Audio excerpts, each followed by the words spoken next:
అంగన్వాడీలో సూపర్వైజర్గా చేస్తారమ్మా. అంటే చిన్న పిల్లలు మా దగ్గర ఇలాంటి పిల్లలే కానీ ఇంకా చిన్న పిల్లలు వస్తారు. అంటే 3 years కంప్లీట్ అయిన వాళ్ళు వస్తారు. ఆ పిల్లలకి తర్వాత ఇంకా పెద్దవాళ్ళు అయితే నేను వాళ్ళందరూ వాళ్ళకు కూడా మేము కొంచెం అవన్నీ కూడా మోటివేషన్ క్లాసెస్ ద్వారా చెప్పడం జరుగుతుందమ్మా. అట్లాగే దాంట్లో భాగంగా మీకు పిల్లలకు సంబంధించిన ఒక 5 కొన్ని విషయాలు మీకు షేర్ చేస్తాను. అవి పాటించడానికి మీకు ఎంతో చాలా ముఖ్యమైన విషయాలు నేను చెప్పండి. కాబట్టి వింటారా అందరూ? వింటారా అన్న? Okay, very good. అయితే ఏం లేదు అమ్మా, మనము ఏదైనా సరే దాదాపుగా మాకు అడల్ట్ గర్ల్స్ అంటే కిషోర బాలికలు అట్లాంటి ఏజ్ గర్ల్స్ అట్లాంటి ప్రోగ్రామ్స్ వచ్చినప్పుడు బేటీ బచావో బేటీ పడావో ప్రోగ్రామ్ కూడా ఆ పిల్లలకు సంబంధించిన అవగాహన సదస్సులు అంటే ఏంటి అంటే నేను ముఖ్యంగా శానిటరీ తర్వాత హైజీన్ పరిశుభ్రత తెలుసు కదా? తెలుసు కదా? పరిశుభ్రత అనేది రోజు పొద్దున్నే మొహం శుభ్రంగా కడుక్కోవడం, తర్వాత స్నానం మంచిగా చేయడం, ఇంకా ముఖ్యంగా ఏంటంటే గోర్లు, చేతికి ఉన్న గోర్లు ఉంటాయి చూడాలా? చూడండి ఒకసారి, అందరికీ ఉన్నాయా? చూసుకోండి ఎవరికి వాళ్ళు ఉన్నాయా?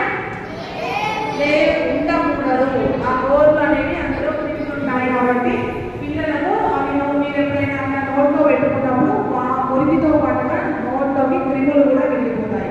దానివల్ల లోపల కడుపులో నొప్పి రావడం, తర్వాత తిన్న పదార్థాలు మనకు బాడీలో డైజెషన్ కాకపోవడం, అంటే తిన్న ఆహారం మనం రక్తంగా మారి మనకి అన్ని కూడా అవయవాలు సక్రమంగా పనిచేయడానికి ఉపయోగపడతాయి. ఆ విధంగా చేయకుండా క్రిములు అనేవి అక్కడ ఉంటాయి. అలా చేతి ఉన్న కోర్టు తర్వాత కారణంగా కోర్టు కూడా వెంటనే మనము తీసేసుకోవాలి. అమ్మ చెప్తుంది కదా, వెంటనే మీరు అమ్మ చేత కానీ నాన్న చేత కానీ వెంటనే ఆ కోర్టు ఎప్పటికప్పుడు కూడా పెంచుకోవద్దు, నాన్న తీసేసుకోవాలి. ఎందుకు అంటే అందులో క్రిములు ఉంటాయి. ఆ క్రిములు అనేవి మనకి చాలా హానికరం. అదేవిధంగా శుభ్రంగా స్నానం చేయడం, రోజు కూడా పొద్దున సాయంత్రం శుభ్రంగా స్నానం చేయడం, తర్వాత పరిసరాలను కూడా శుభ్రంగా ఉంచుకోవడం కదా. ఇంట్లో ఏదైనా అమ్మవారిని ఏదైనా వస్తువులను మీరు కూడా ఏదైనా ఆడుకున్న వెంటనే వస్తువులన్నీ ఎట్లా ఉంటాయమ్మా? పడేసి ఉంటాయి. వాటి అన్నాలు వదిలిపెట్టామా? ఏం చేస్తాం?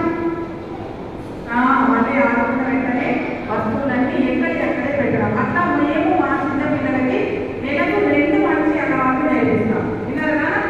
ఏమిటి అంటే చెప్పులు వరుసలో పెట్టుకోవడం. ఇప్పుడు నేను అందరూ కూడా ఇష్టం వచ్చినట్టుగా పెంచేది వచ్చింది కదా. అట్లా ఇష్టం వచ్చినట్టుగా పెరగడానికి లేదు. నీట్గా వరుసలో ఒక వరుస క్రమంలో, అంటే ఎవరైనా ఇప్పుడు మన దగ్గర వేరే వాళ్ళు పెద్దవాళ్ళు వచ్చినారంటే అబ్బాయి పిల్లలు ఎంత మంచిగా పెట్టుకున్నారంటే క్రెడిట్ అంటే ఎవరికి వస్తుంది రామా? ఎవరికి వస్తుంది? మీకే వస్తుంది. కాబట్టి ఫస్ట్ మంచి అలవాట్లలో ఊళ్ళో నేర్పించే మంచి అలవాటు ఏంటంటే చెప్పులు వరుస క్రమంలో పెట్టుకోవడం. ఆ పిల్లలు నేర్చుకునేది మా అంగన్వాడీ సెంటర్కి వచ్చిన కూడా బయట చెప్పులన్నీ వరుసలో పెట్టేది.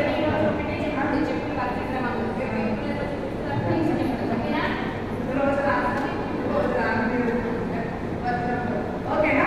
రేపటి నుంచి మాత్రం అక్కడ చెప్పులు వరుసలో పెట్టుకొని రావాలి. తర్వాత